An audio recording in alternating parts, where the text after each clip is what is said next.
Eigentlich müsste ich gerade komplett ausrasten, weil ich das Video schon zum 3. Mal aufnehme, denn beim ersten Mal war der Ton nicht an und beim zweiten Mal auch nicht. Wie habe ich das gemacht? Keine Ahnung, vielleicht ist es einfach nur zu früh. Aber da ich heute wahnsinnig gute Laune habe, will ich das Video, glaube ich, auch noch zum 10. Mal neu drehen. Also egal, jetzt Schluss mit dem Gesabbel, fangen wir doch gleich mal an. Also normaler Anfang, ihr wisst schon.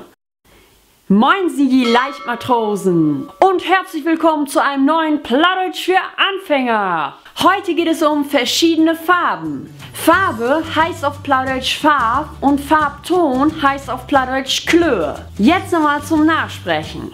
Farbe, Farb, Farbton, Kleur.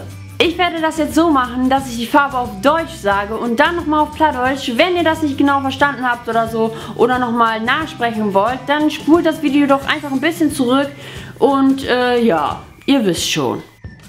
Rot, rot, blau, blau, braun, brun, grau, grau oder gris, gelb, gel, schwarz, schwarz, grün, grün, rosa, rosau, lila, lilau, orange, orange, pink, pink, weiß, witt, pechschwarz, pickschwarz.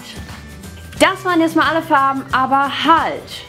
Wie wir alle wissen, gibt es natürlich helle und dunkle Farben, aber keine Panik auf der Titanic, das ist ganz einfach.